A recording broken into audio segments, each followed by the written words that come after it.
రజకులు ఎదుర్కొంటున్న సమస్యల పరిష్కారానికి తాను శక్తివంచన లేకుండా కృషి చేస్తానని Kakinada smart city MLA Vanamadi Kondababu హామీ ఇచ్చారు. సోమవారం కాకినాడ జగన్నాథపురం రామారావుపేటలోని ధోబీ ఘాట్లను ఎమ్మెల్యే పరిశీలించారు. అక్కడ నెలకొన్న సమస్యలను జనసేన 21వ డివిజన్ అధ్యక్షులు మండపక దుర్గాప్రసాద్, తెలుగుదేశం నాయకులు మరియు 21వ డివిజన్ రజక సంఘం అధ్యక్షులు రేవళ్ల లోవరాజులను అడిగి తెలుసుకున్నారు. నాయకులు చెప్పిన సమస్యలను తక్షణం పరిష్కరిస్తామని ఎమ్మెల్యే హామీ ఇచ్చారు. అనంతరం మండపక దుర్గాప్రసాద్, రేవళ్ల లోవరాజ్ మీడియాతో మాట్లాడుతూ ఘాట్లో ట్రాన్స్ఫార్మర్ పనిచేయడం లేదని, దానిని బాగు చేయించాలని, అదేవిధంగా ధోబీ ఘాట్లో రోడ్డు కూడా పూర్తిగా శిథిలావస్థకు చేరుకుందని, దానిని బాగు చేయించాలని కోరగా ఎమ్మెల్యే ఈ సమస్యలు పరిష్కరిస్తామని తమకు హామీ ఇచ్చారని తెలిపారు.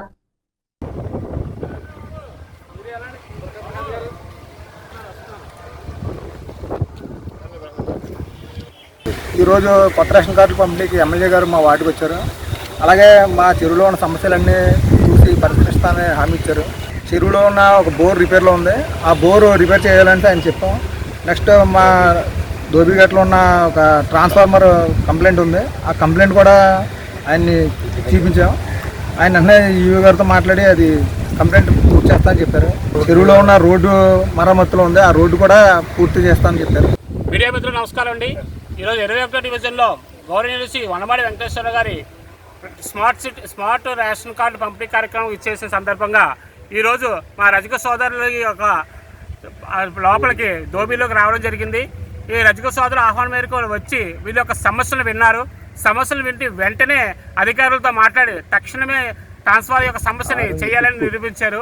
అదేవిధంగా ఈ యొక్క మోటార్ ఏదే ఉందో, బోర్ ఏదే ఉందో అది వెంటనే చేస్తామని చెప్పారు. వీళ్ళకి ఒక ధోబీ కూడా వెంటనే అధికారులతో మాట్లాడి చేయించాలని వాళ్ళ ఆదేశాలు ఇవ్వడం జరిగింది. ఈ చెప్పిన వెంటనే స్పందించిన మా వనమాడి వెంకటేశ్వర కొండబాబు గారికి మా రజక సోదరుల తరపు నుంచి ప్రత్యేక ధన్యవాదాలు తెలియజేసుకుంటున్నాను. నేను ఈ వార్డు జనసేన ప్రెసిడెంట్ అండి. అదేవిధంగా ధోబీ సమస్యలు వీళ్ళు మా రజక సోదరులు చాలా ఇబ్బందులు పడుతున్నారు. వీరికి ఆర్థికంగా కూడా అన్ని విధాలుగా ఈ కూటమి ప్రభుత్వం ఆదుకోవాలని తెలియజేసుకుంటూ ఈ అవకాశం ఇచ్చిన మీడియా మిత్రులకి, ఇక్కడ వచ్చేసిన నా సోదరులకి, నా రజక సోదరులకి, టీడీపీ నాయకులకి అందరికీ హృదయపూర్వక నమస్కారాలు తెలియజేస్తున్నాను.